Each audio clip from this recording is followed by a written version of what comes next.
Hello दोस्तों, जय हिंद, वंदे मातरम। तो आज आप लोग 2018 के हिंदी का प्रैक्टिस सेट सॉल्व करने वाले हैं।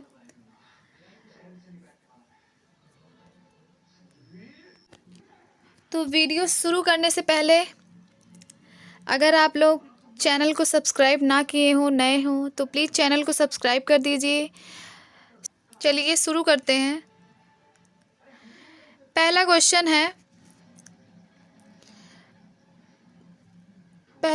है प्रागैतिहासिक में किस उपसर्ग का प्रयोग किया गया है। प्रागैतिहासिक में किस उपसर्ग का प्रयोग है? प्रा, प्राक, प्राग, प्रागैति। तो इसका आंसर क्या हो जाएगा? प्रागैतिहासिक का संधि विच्छेद होता है प्राक धन ऐतिहासिक। तो इसका क्या हो जाएगा? प्राक हो जाएगा। इसका आंसर क्या हो जाएगा? Answer number B. दूसरा क्वेश्चन है, तुलसीदास किसकी कविता है? हरिवंश राय बच्चन, मुक्तिबोध, अज्ञेय, सूर्यकांत त्रिपाठी, निराला। इसका आंसर हो जाएगा सूर्यकांत त्रिपाठी निराला। तुलसीदास नामक कविता सूर्यकांत त्रिपाठी निराला ने लिखा है। तीसरा क्वेश्चन हो जाएगा, 33 नंबर का क्वेश्चन है, पेपर में 33 नंबर का क्वेश्चन था। तो तीसरा क्वेश्चन हो जाएगा, बहिष्कार का संधि विच्छेद क्या है? बहिधन कार, बहि प्लस अस्कार, बहिस प्लस अकार, बहिर प्लस कार। तो तीसरा आंसर हो जाएगा बहि प्लस कार। इसका संधि विच्छेद क्या हो जाएगा? बहि प्लस कार।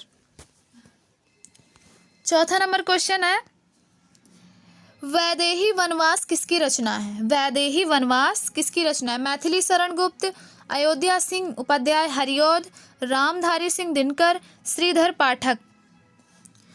चौथे नंबर का आंसर हो जाएगा अयोध्या सिंह उपाध्याय हरिऔध। इनको शॉर्ट में हरिऔध कहते हैं। कहीं कहीं पे केवल हरिऔध ही लिखा मिल जाएगा आप लोगों को, तो कंफ्यूज मत होइएगा। तो क्या हो जाएगा? अयोध्या सिंह उपाध्याय। 35 नंबर का क्वेश्चन है, निम्न में से पुल्लिंग शब्द का चयन कीजिए। पखावज, पहिया, लिखावट, मंझधार। क्या हो जाएगा? पखावज, पहिया, लिखावट, मंझधार। इसका आंसर क्या हो जाएगा? इसका आंसर हो जाए, क्योंकि यहाँ पे पुल्लिंग पूछा गया है, यहाँ पे लिखावज है, तो इसका आंसर हो जाएगा पहिया। ये पुल्लिंग शब्द है, बाकी सब क्या है? स्त्रीलिंग है। लिखावट यानी कि लिखना, तो लिखावट स्त्रीलिंग है। मंझधार भी, मंझधार में नैया फंसी होती है। तो पहिया जो है क्या है? पुल्लिंग है। आगे यहाँ पे दिया गया है,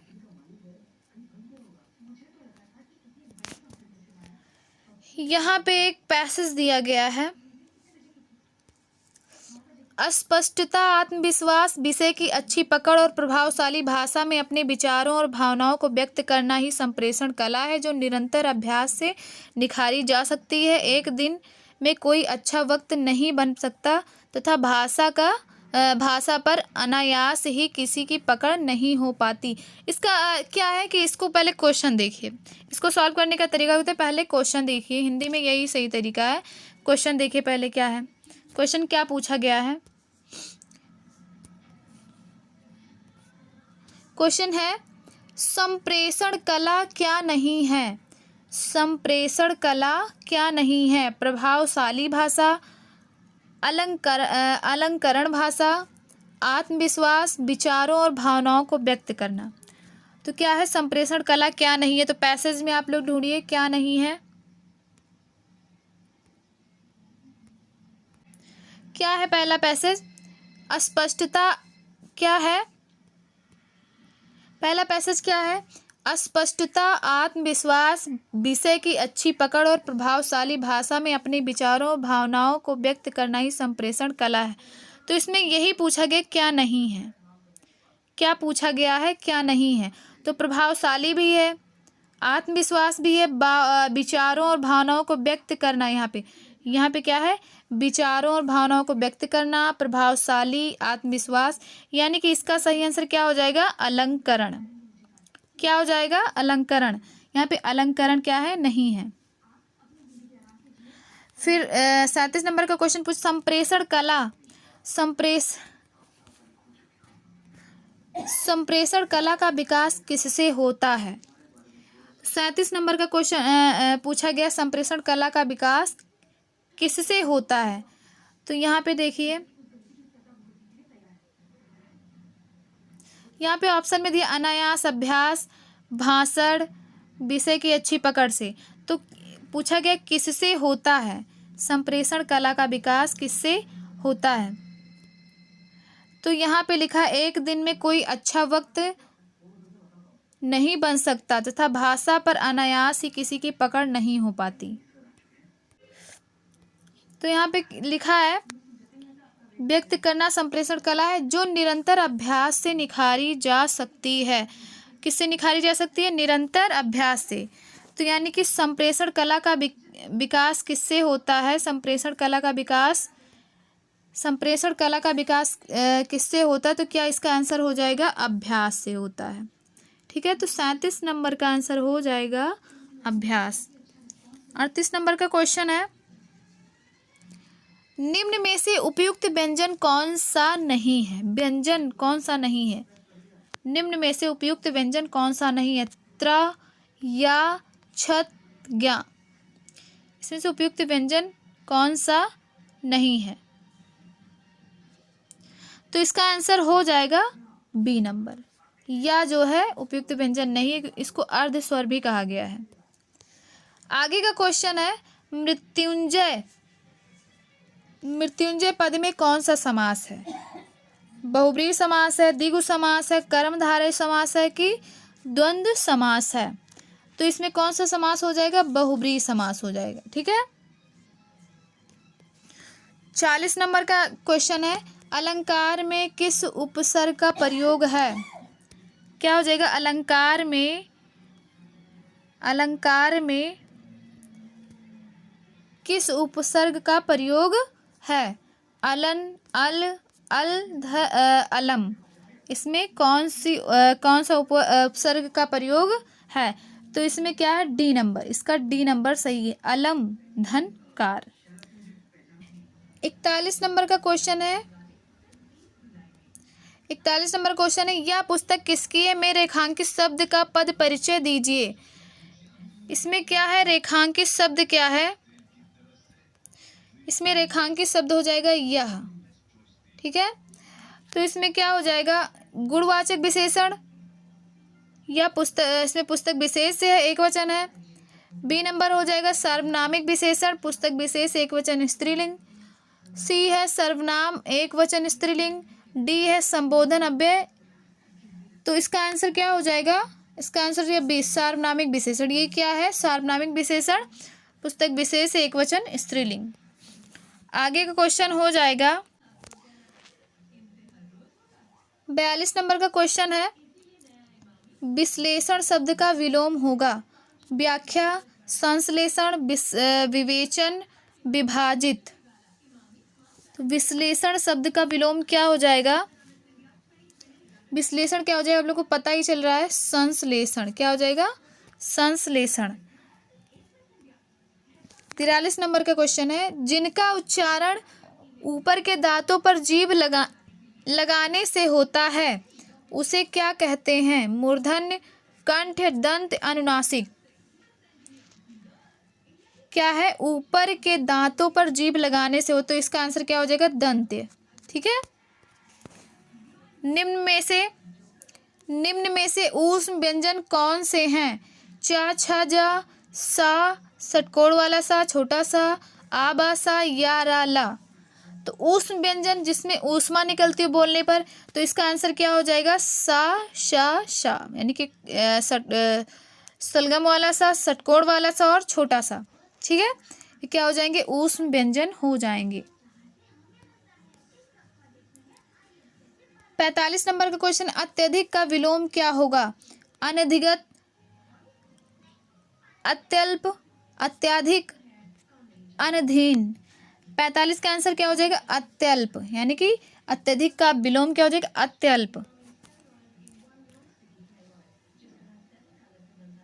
46 नंबर क्वेश्चन है, रित का विलोम क्या है? रित का विलोम क्या है? विकीर्ण, अनरित, वक्र, अनायक्य। इसका विलोम क्या है? तो 46 नंबर का आंसर हो जाएगा अनरित। रित का विलोम अनरित। 47 नंबर का क्वेश्चन है, संकल्प शब्द में उपसर्ग बताइए। सन, बी नंबर का लिखा है सम, फिर सी का है सक, डी है संक। तो संकल्प में उपसर्ग बताइए। 47 नंबर का आंसर हो जाएगा बी, समधन कल्प। क्या हो जाएगा? समधन कल्प।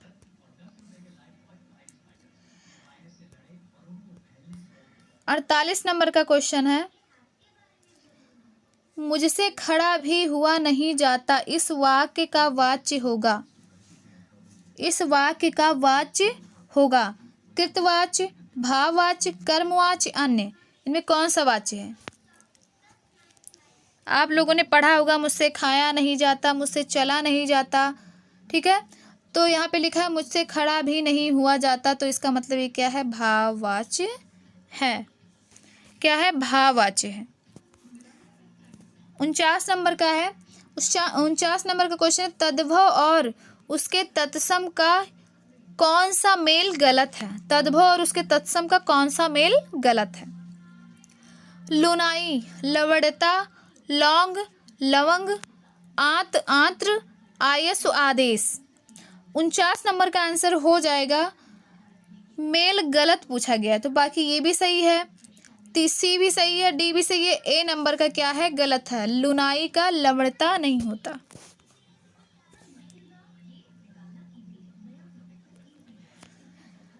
लेखक और उसकी रचना का कौन सा जोड़ा गलत है? पहला क्या है? स्कंदगुप्त लक्ष्मी नारायण मिश्र। दूसरा है संस्कृत के 4 अध्याय रामधारी सिंह दिनकर। सी नंबर है रसज्ञ रंजन आचार्य महावीर प्रसाद द्विवेदी। डी नंबर अशोक के फूल आचार्य हजारी प्रसाद द्विवेदी। इसमें पूछा गया है कौन सा जोड़ा गलत है, तो कौन सा जोड़ा गलत हो जाएगा? पहला क्या है? स्कंदगुप्त लक्ष्मी, ये पहला ही क्या है? गलत है, यानी कि ये सही है, ठीक है। बाकी ये भी सही, ये भी सही, ये भी सही। इसमें पूछा गया गलत है, तो यानी कि ये स्कंदगुप्त लक्ष्मी नारायण मिश्र ये गलत है, ठीक है, ये गलत है, यानी कि ये सही है। आगे 51 नंबर का क्वेश्चन है, कवि और उसकी रचना का कौन सा जोड़ा सही नहीं है? ठीक है, फिर वही पूछा गया है। परिमल सूर्यकांत त्रिपाठी निराला, शिवराज भूषण भूषण शब्द रसायन देव, उद्धव शतक भारतेंदु हरिश्चंद्र द्वारा लिखा गया है, ठीक है। तो परिमल सूर्यकांत त्रिपाठी द्वारा लिखा गया है। शिवराज भूषण भूषण द्वारा लिखा गया। शब्द रसायन देव द्वारा लिखा गया। उद्धव शतक भारतेंदु हरिश्चंद्र। जो कौन सा सही नहीं है पूछा गया, इसमें भी नहीं पूछा गया है। तो 51 नंबर का आंसर क्या हो जाएगा? ये भी सही है, ये भी सही है, ये भी सही है, यानी कि डी नंबर का ये जो है गलत है, इसलिए सही है। अगला क्वेश्चन है, लेखक और उसकी कृति के युग में कौन सा युग्म गलत है? लेखक और उसकी कृति के युग में कौन सा युग्म गलत है? पहला क्या है? आर्यों का आदि देश डॉक्टर संपूर्णानंद। बी नंबर है वोल्गा से गंगा राहुल संकृत्यायन। सी नंबर है सूरज का 7वां घोड़ा धर्मवीर भारती। डी नंबर है दर्शन दिग्दर्शन रामचंद्र शुक्ल। तो इसका क्या हो जाएगा? आर्यों का आदि देश संपूर्णानंद सही है। वोल्गा से गंगा राहुल संकृत्यायन ये भी सही है। सूरज का 7वां घोड़ा धर्मवीर भारती ये भी सही है। दर्शन दिग्दर्शन रामचंद्र शुक्ल ये गलत है, यानी कि ये सही है। बाकी ये सब गलत है और ये सही है। इसमें पूछा गया गलत युग्म, ठीक है, तो इसलिए ये गलत युग्म है, इसलिए सही है। अगला है, विराम चिन्ह की दृष्टि से कौन सा वाक्य अशुद्ध है? देखो ये अशुद्ध पूछा गया है। हाँ मेरा यही विचार है, वह ईमानदार परिश्रमी कर्मठ और मृदुभाषी है। सी नंबर है, उसके पास धन वैभव नौकर चाकर आदि सभी कुछ था। वह हमारे घर आना चाहते हैं तो आइए, ठहरना चाहते हैं तो ठहरिए। आप हमारे घर आना चाहते हैं तो आइए, ठहरना चाहते हैं तो ठहरिए। तो 53 नंबर का आंसर क्या हो जाएगा?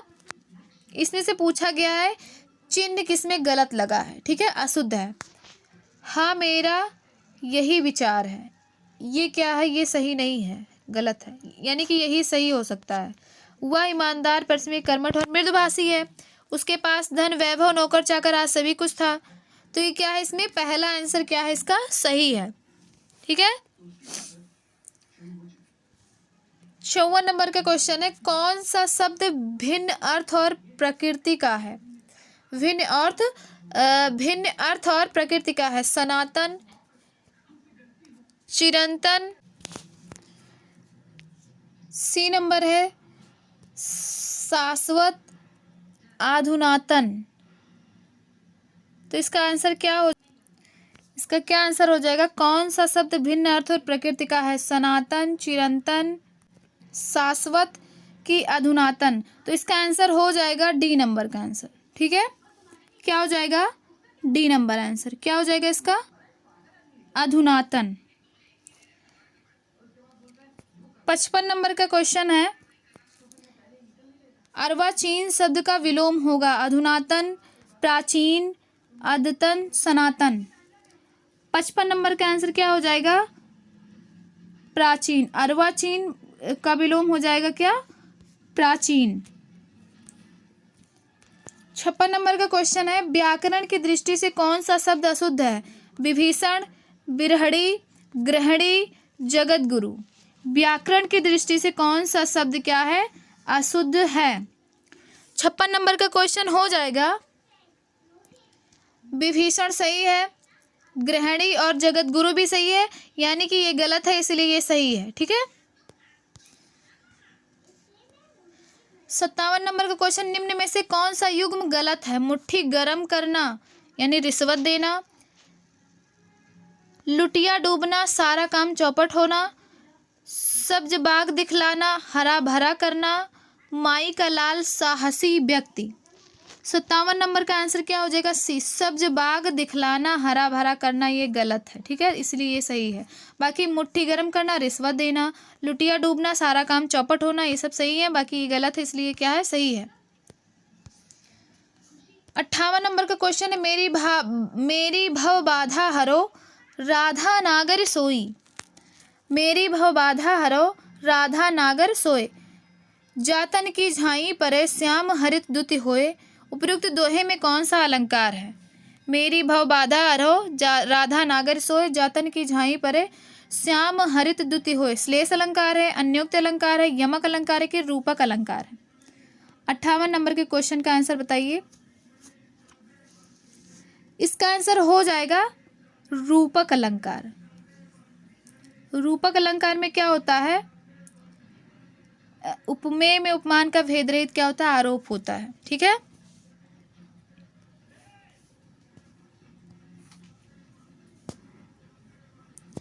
उनसठ नंबर का क्वेश्चन है, गौशाला में कौन सा समास है? गौशाला में कौन सा समास है? 59 नंबर का आंसर क्या हो जाएगा? बहुब्रीहि हो जाएगा कि तत्पुरुष हो जाएगा? क्या हो जाएगा? बहुब्रीहि हो जाएगा कि तत्पुरुष हो जाएगा? द्वंद्व हो जाएगा कि द्विगु हो जाएगा? गौशाला में कौन सा समास है? गौशाला यानी कि गौ का, गायों का शाला। गौशाला मतलब इसमें क्या हो जाए? तत्पुरुष समास, ठीक है। 60 नंबर का क्वेश्चन है, 60 नंबर का क्वेश्चन है, देशभक्ति में कौन सा समास है? देशभक्ति में कौन सा समास है? तत्पुरुष, द्वंद्व, कर्मधारय, द्विगु। देश के लिए भक्ति, ठीक है, यानी कि तत्पुरुष समास है ये। तो आज यहीं तक हिंदी का प्रैक्टिस सेट 2018 का 60 क्वेश्चन, 31 से लेके 60 तक पूरा 30 क्वेश्चन था जो यहाँ पे सॉल्व करवाए गए हैं। अगर वीडियो अच्छी लगी हो तो लाइक कर देना, चैनल को सब्सक्राइब ना किया हो तो चैनल को प्लीज़ सब्सक्राइब कर देना और शेयर करना मत भूलिएगा। Okay, thanks for watching.